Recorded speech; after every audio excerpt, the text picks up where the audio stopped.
Hello everyone, तपाईहरुलाई Nepal online स्कुलमा स्वागत छ।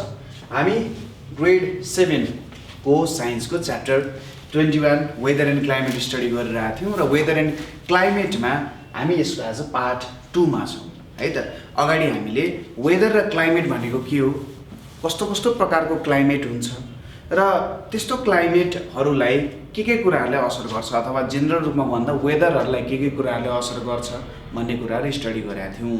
आजको हाम्रो टपिक भनेको चाहिँ कहाँदेखि स्टार्ट हुन्छ त भन्दा वेदर फोरकास्टिङ देखि सुरु हुन्छ।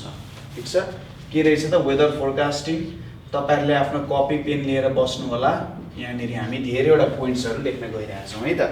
वेदर फोरकास्टिङ भनेको चाहिँ के हो त भन्दाखेरि हामीले वेदर अथवा आजको भोलिको मौसमहरुलाई के गर्ने हो त, के हुन्छ भोलि के हुन्छ भनेर बुझ्ने हो। ठीक छ, वेदर फोरकास्टिङ भनेको भोलिको प्रेडिक्सन गर्ने हो, भोलि थाहा पाउने हो कि कस्तो खालको मौसम आउँछ भनेर अथवा कस्तो खालको मौसम त्यहाँनेर निक्लिन सक्छ भनेर हामीले थाहा पायौं भने त्यो नै हाम्रो के हुन जान्छ त वेदर फोरकास्टिङ भनेर हुन्छ।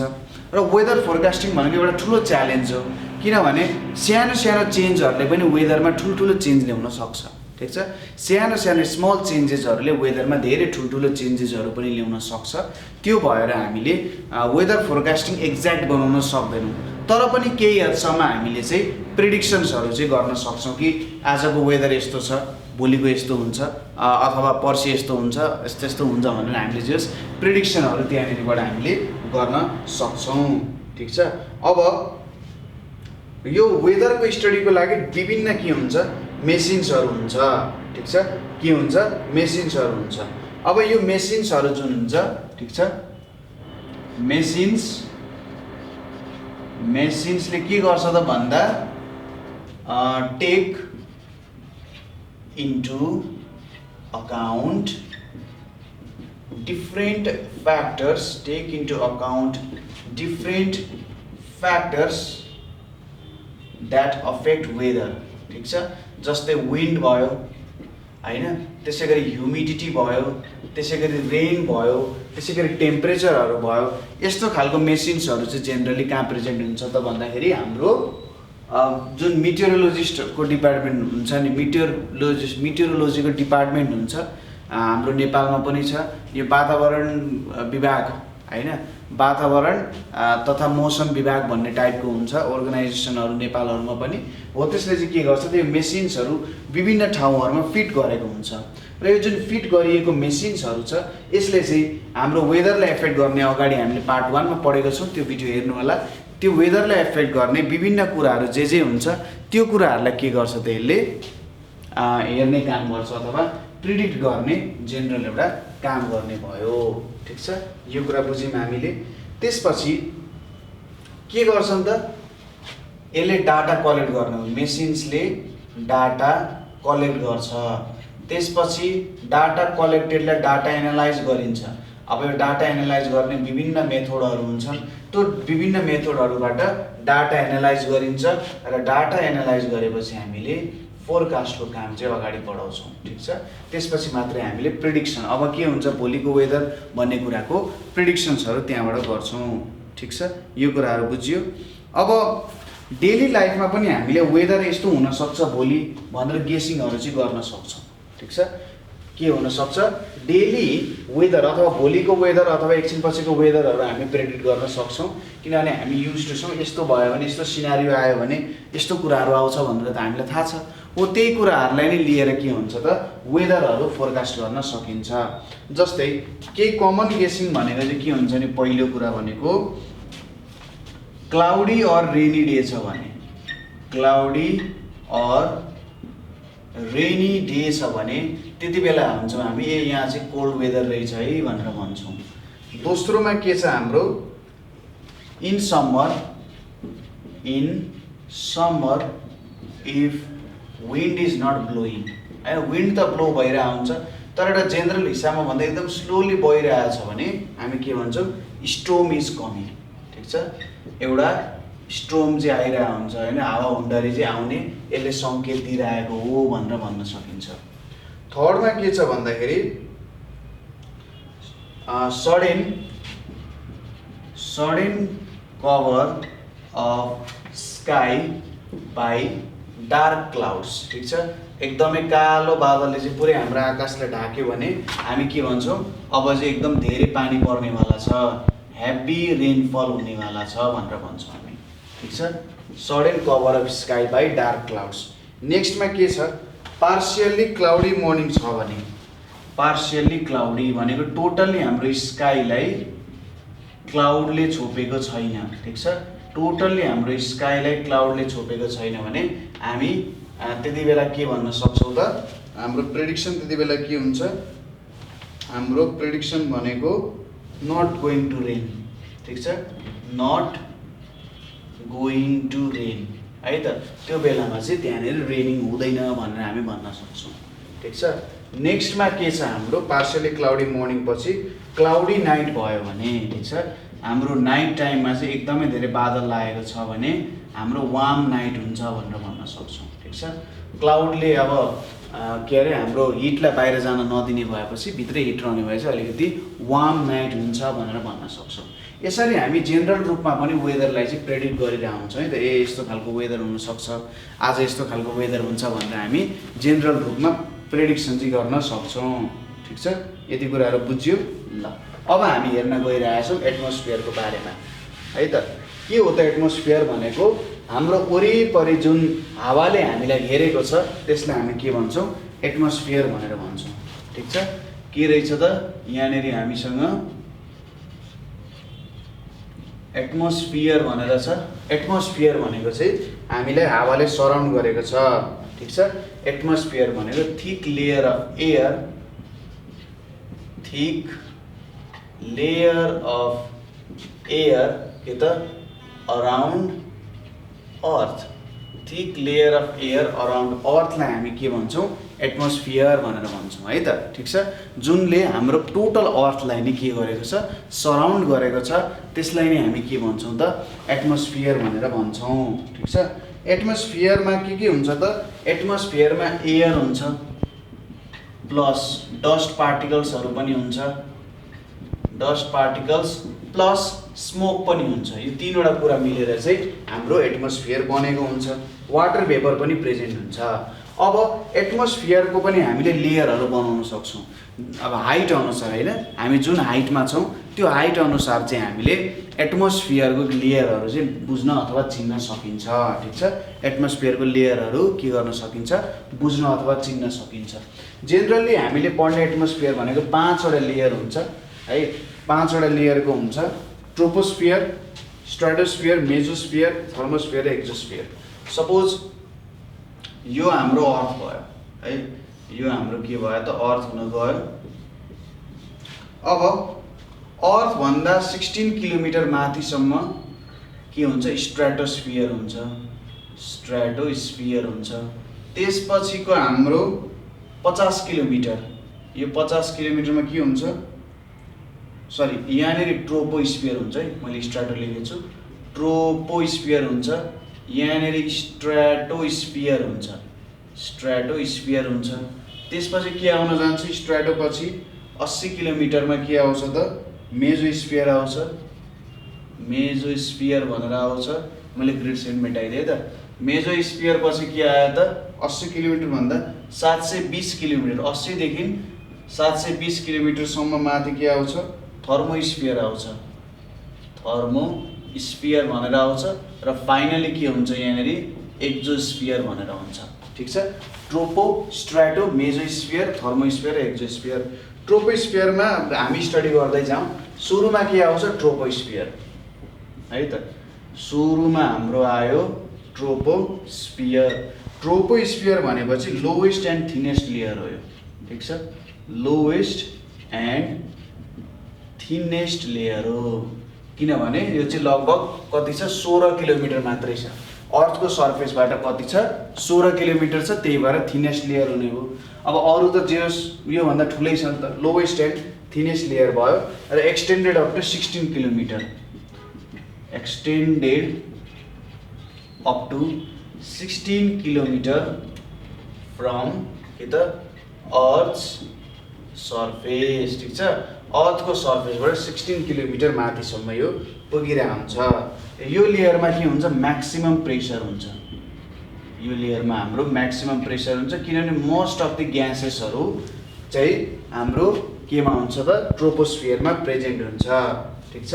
र यो लेयरको changes in this layer, changes in this layer के गर्छ त यसले वेदरलाई चेन्ज गर्छ, चेन्जेस वेदर। अरू लेयरहरूको ट्रोपोस्फियर बाहेक अरूले वेदरमा असर पार्दैन, तर यो लेयरमा चेन्ज आयो भने हाम्रो वेदरमा पनि चेन्ज आउँछ, ठीक छ।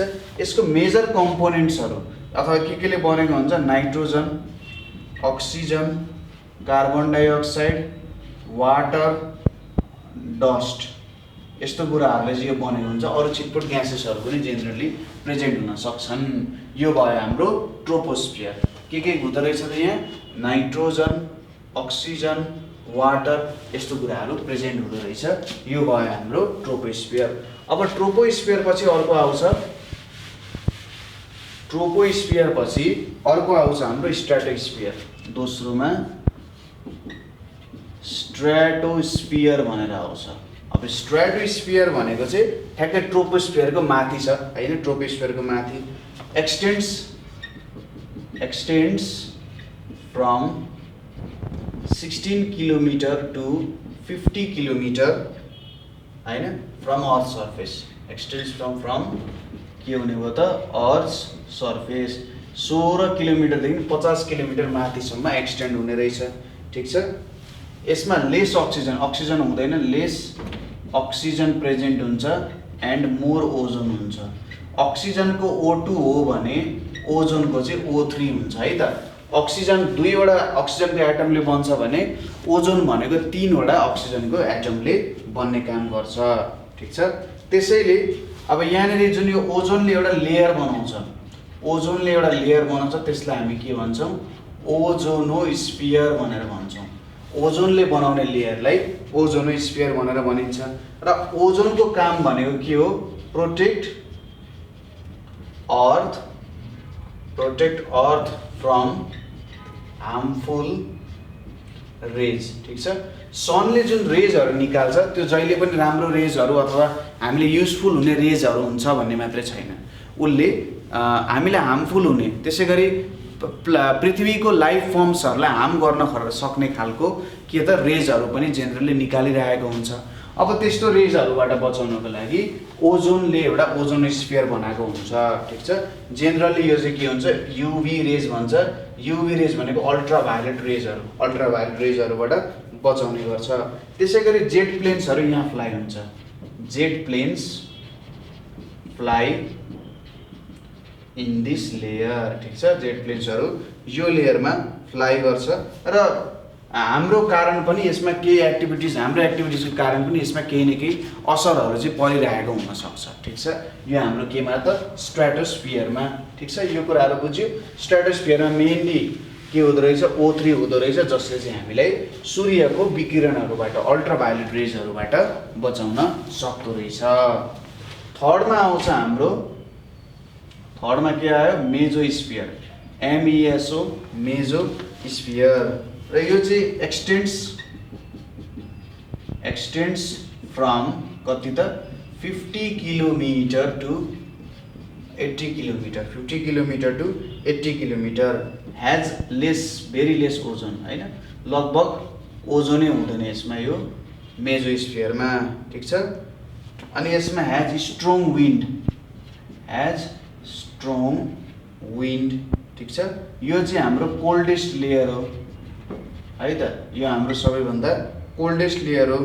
र टेम्परेचर डिक्रिज हुन्छ व्हेन हाइट इन्क्रिजेस, ठिक छ। टेम्परेचर डिक्रिज हुन्छ व्हेन हाइट इन्क्रिजेस। यो त उल्टो कुरा भयो हैन। टेम्परेचर डिक्रिज हुन्छ जब उल्टै कुरा हो। टेम्परेचर डिक्रिज हुन्छ जब हाइट इन्क्रिज हुन्छ, ठिक छ। कोल्ड हुन्छ कति बेला, जति बेला हामी माथि जान्छौँ नि हिमालतिर जाँदा कोल्ड हुन्छ, माथि हामी हाइट बढेर गइरहेछ। र हट कति बेला हुन्छ जब हामी तल सी लेभलतिर आउँछौँ त्यति बेला हट हुन्छ। यो एउटा कोल्डेस्ट लेयर पनि हो मेजोस्फियर। अब मेजोस्फियर पछि नेक्स्ट भनेको हाम्रो के छ थर्मोस्फियर। यहाँनिर आयो थर्मोस्फियर भनेर आयो। अब थर्मोस्फियर भनेको चाहिँ के हो त ठ्याक्कै मेसोस्फियर भन्दा माथि हुन्छ, एक्सटेन्ड्स बिट्विन कति त 80 to 720 किलोमिटर, ठिक छ, यतिमा एक्सटेन्ड हुन्छ। यसमा थिन लेयर अफ के हुन्छ, हाइड्रोजन एन्ड हिलियम हुन्छ, thin layer of hydrogen and helium present हुन्छ एट अप्पर सर्फेस हैन, थर्मोस्फियरको माथितिर यो प्रेजेन्ट हुन्छ। एन्ड के त nitrogen and oxygen at lower surface, ठिक छ। के हुने रहेछ त, थर्मोस्फियरको माथितिर चाहिँ हाइड्रोजन र हिलियम प्रेजेन्ट हुँदो रहेछ, तलतिर अक्सिजन र नाइट्रोजनहरू केही अमाउन्टमा प्रेजेन्ट हुँदो रहेछ थर्मोस्फियरको, ठिक छ। त्यसै गरी यो सब्स्टान्सेसहरू चाहिँ इलेक्ट्रिकली चार्ज भेटिन्छ, हाइड्रोजन हिलियम नाइट्रोजन अक्सिजनहरू केही चार्ज भएको भेटिन्छ, नभए त यिनीहरू मोलिक्युलो इन्डिपेन्डेन्ट एक्जिस्टेन्स हुनसक्छ, स्टेबल हुन्छ है। तर त्यहाँनिर जुन हाम्रो थर्मोस्फियर छ, थर्मोस्फियरमा चाहिँ यिनीहरू इलेक्ट्रिकली चार्ज रूपमा भेटिँदो रहेछ। नेक्स्टमा छ हाम्रो एक्जोस्फियर भयो। एक्जोस्फियर भनेको आउटर मोस्ट लेयर भयो, एक्जोस्फियर भनेको आउटर मोस्ट लेयर हुने भयो। Extends beyond 720 kilometre from earth surface हैन, 720 किलोमिटर भन्दा माथिको के भयो त हाम्रो एक्जोस्फियर भयो, ठिक छ। अप टु कति 9600 किलोमिटर माथिसम्म चाहिँ हाम्रो एक्जोस्फियर प्रेजेन्ट हुँदो रहेछ, ठिक छ। र जेनरली यहाँनिर के हुन्छ भने यसको मेजर कम्पोनेन्ट्सहरू hydrogen and helium are mostly present, यहाँनिर चाहिँ hydrogen and helium mostly present हुन्छ। तर यो लेभलमा अर्थको ग्राभिटी अथवा अर्थले भित्रतिर तान्ने फोर्स यति कम हुन्छ कि यिनीहरू चाहिँ बाहिर स्केप आउट पनि गर्छन् जेनरली है, यिनीहरू बाहिर स्केप आउट पनि के गर्न सक्छन्, ठिक छ।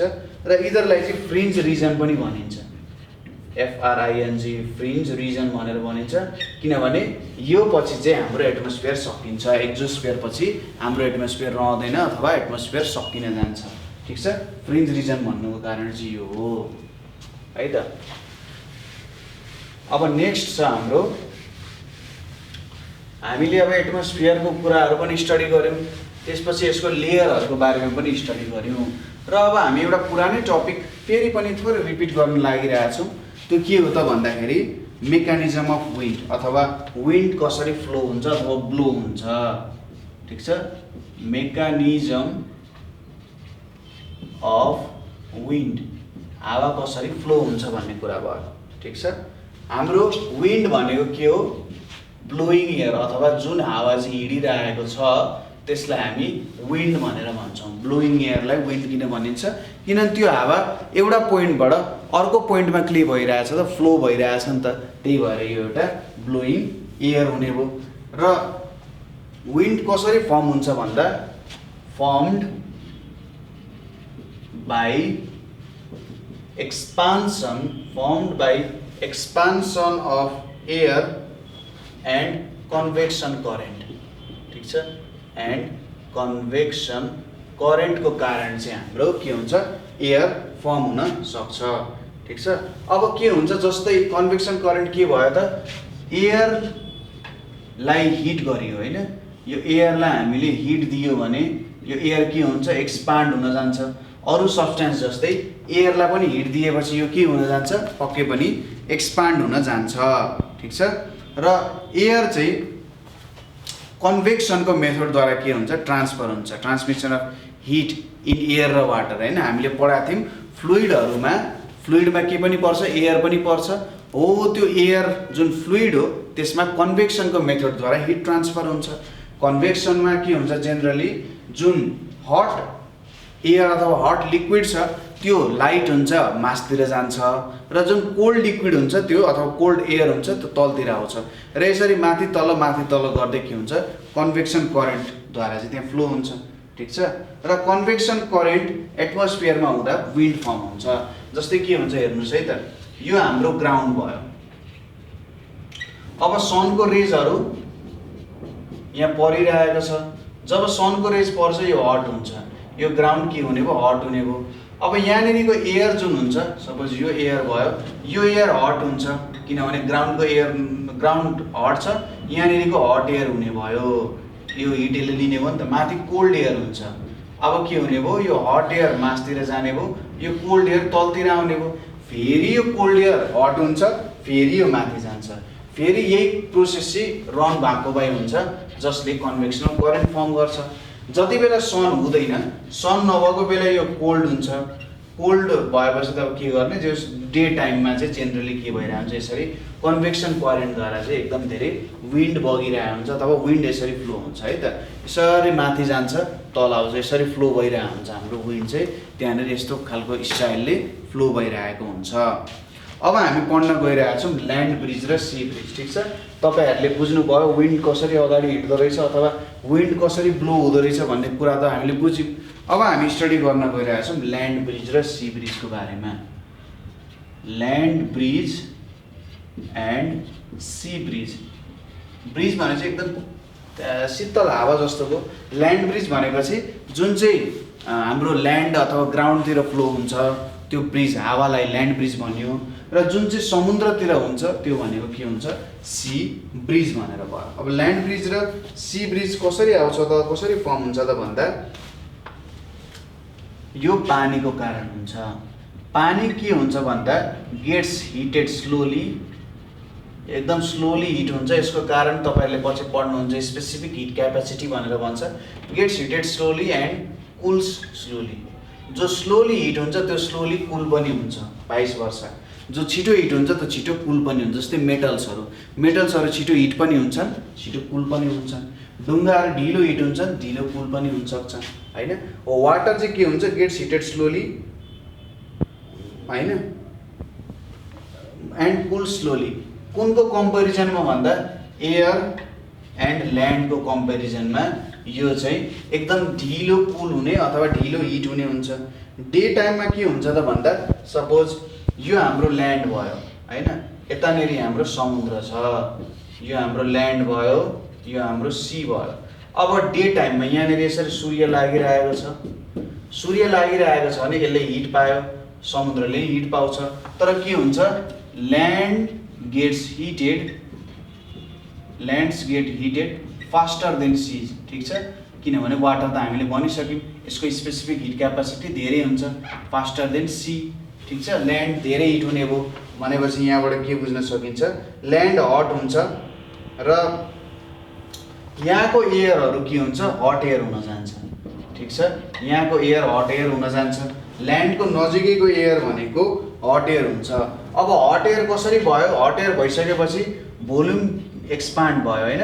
हट हुनु भनेको भोल्युम एक्सपान्ड हुनु, र भोल्युम एक्सपान्ड भएपछि लाइटर हुन्छ कि हुँदैन, यहाँको एयर लाइटर हुन्छ। लाइटर भनेको प्रेसर कम, कुरा बुझ्यो कि बुझिएन। कुनै कुरा एक्सपान्ड हुनुको मतलब त त्यहाँनिर प्रेसर कम लागेको छ हैन।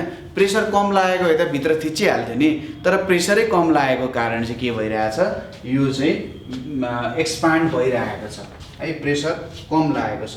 र के हुन्छ त भन्दा त्यति बेला अब यहाँको एयर त यहाँको भन्दा अलिकति कुल एयर नै हुन्छ हैन, त्यति भइसकेको हुँदैन। अब यहाँनिर हाम्रो यो कुल एयर चाहिँ यतातिर जान्छ, यो हट एयर चाहिँ यतातिर जान्छ, ठिक छ। अब समुद्रको कुल एयर चाहिँ ल्यान्डको हट एयरतिर ब्लो हुन्छ है, र यहाँनिरबाट एउटा ब्रिज सुरु हुन्छ। यस्तो ब्रिजलाई चाहिँ हामी सी ब्रिज भनेर भन्छौँ। के भन्दो रहेछौँ, सी ब्रिज भनेर भन्दो रहेछौँ।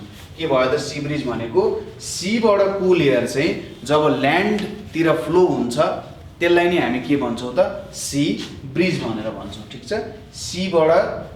सीको कुल एयर चाहिँ हट एयर अथवा सीको कुल एयर चाहिँ ल्यान्डतिर ब्लो हुन्छ भने त्यो हाम्रो सी ब्रिज भयो हैन, कुरा बुझ्यो। अब सपोज सूर्य हरायो भनेर सोचौँ। सूर्य हराइसकेपछि अब हामीले के भनेको थियौँ, यो समुद्रहरूको त अथवा पानीको के हुन्छ, हिट पनि कुल डाउन पनि ढिलो हुन्छ, ल्यान्ड एकदम छिटो कुल हुन्छ। अब यो ल्यान्ड कुल भए चाहिँ यहाँनिर कुल एयर आउँछ, तर यो सी त अलिकति हटै हुन्छ, त्यही भएर अब यसले ढिलो हिट लुज गरेर आउँछ, यो हट एयर यहाँनिर हुन्छ, है त। यहाँको एयरको प्रेसर कम हुन्छ, यहाँको एयरको प्रेसर ज्यादा हुन्छ। अब के हुन्छ भने ल्यान्डबाट कुल एयर सीतिर जान्छ र सीको हट एयर चाहिँ ल्यान्डतिर ब्लो हुन्छ। ठिक छ, के हुँदो रहेछ त, air above the land blows towards the sea. अब जब ल्यान्डबाट चाहिँ सीतिर ब्रिज ब्लो हुन्छ त्यति बेला हामी यसलाई के भन्छौँ, ल्यान्ड ब्रिज भनेर भन्छौँ। ल्यान्डबाट कुल एयर चाहिँ सीतिर जब ब्लो हुन्छ त्यो भनेको ल्यान्ड ब्रिज भयो। त्यसै गरी सीको कुल ब्रिज चाहिँ जब ल्यान्डतिर ब्लो हुन्छ त्यति बेला यसलाई ल्यान्ड ब्रिज भनेर भनिन्छ हैन। यही सिम्पल कुराहरू नै हो यो च्याप्टरमा। ठिक छ, यहाँसम्म तपाईहरुले पक्कै पनि बुझ्नुभयो होला है त, कुरा बुझ्नुभयो होला। त्यसैले अब यहाँबाट के भन्न सकिन्छ, sea breeze occurs at day र land breeze occurs at night भनेर भन्न सकिन्छ। ठिक छ, sea breeze occurs at day र land breeze occurs at night. र यसै सँगसँगै हाम्रो पार्ट 2 पनि यहीँनिर सकिन्छ। ठिक छ, यहाँसम्म तपाईँहरूले केही प्रब्लम भयो अथवा तपाईँहरूले केही कुरा बुझ्नु भएन भने तपाईँहरूले हामीलाई कल गर्न सक्नुहुन्छ। कति नम्बरमा, 9849595895 मा। ठिक छ, तपाईहरु स्टडी गर्दै हुनुहुन्छ पक्कै पनि आफ्नो स्टडी गर्नु होला, आफ्नो स्किल्स ओरिएन्टेड कामहरु मजाले गर्नु होला है त। आफ्नो जब स्किल्सहरु तपाईहरुले विकास गर्नुहुन्छ तपाईले चाहेको सोचेको कुराहरु सबै पूरा हुन्छ। अब मेरो आफ्नै कुरा गर्ने हो भने मेरो पनि धेरै स्किल्सहरु केही पनि थिएन, छैन पनि हैन। त्यही पनि म ट्राई गरिरहेको हुन्छु कि केही राम्रो काम गर्न सकौँ हैन। अरु केही गर्न नसके पनि म मेरो भाइ बहिनीहरुको लागि राम्ररी बुझाउन सक्छु कि भन्ने यो ट्राई गरिरहेको छु हैन। राम्रो ट्राई हो नराम्रो ट्राई हो यो त तपाईहरुको कमेन्ट्सहरुले नै बताउँछ हैन। तर म ट्राई गरिरहेको छु है तपाईहरुको लागि राम्रो भन्दा राम्रो कन्टेन्ट्सहरु डेभलप गर्नको लागि। र राम्रो भन्दा राम्रो कन्टेन्ट्सहरु डेभलप गर्नको लागि मलाई तपाईहरुको साथ पनि चाहिन्छ। तपाईहरुले नेपाल अनलाइन स्कुललाई किताबहरु डोनेट गर्न सक्नुहुन्छ। त्यसैगरी सानो क्लासको भाइ बहिनीहरुको लागि भिडियोजहरु बनाउन सक्नुहुन्छ। आफ्नो केही स्किल्सहरु छ, हुन सक्छ तपाईसँग फोटोग्राफीको स्किल्स छ है, आर्टको स्किल्स छ अथवा अरु सिंगिङ डान्सिङहरु हुन सक्छ अथवा अरु केही कुराहरु छ, त्यसको स्किल्सहरु छ भने तपाईहरुले चाहिँ नेपाल अनलाइन स्कुलमा आएर हामीलाई भन्न सक्नुहुन्छ। हामी पक्कै पनि तपाईहरुलाई केही प्लेटफर्म दिन सक्छौं जसको कारण चाहिँ त्यो स्किल्सहरु अरूले पनि सिक्न पाउँछ।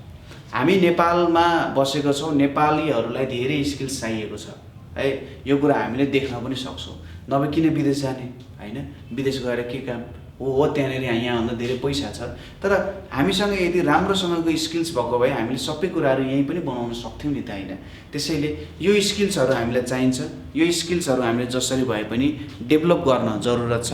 त्यही भएर हामी सबै मिलेर चाहिँ एउटा प्लेटफर्म स्टार्ट गराएको छौं ताकि जहाँको बच्चा होस्, जो होस्, जुन लेभलमा होस् उसले सिक्न पाओस्। स्टुडेन्ट भनेको स्टुडेन्ट हो, उ कहिले ठुलो पनि हुँदैन, कहिले सानो पनि हुँदैन, उ जहिले एउटा स्टुडेन्ट नै रहन्छ है।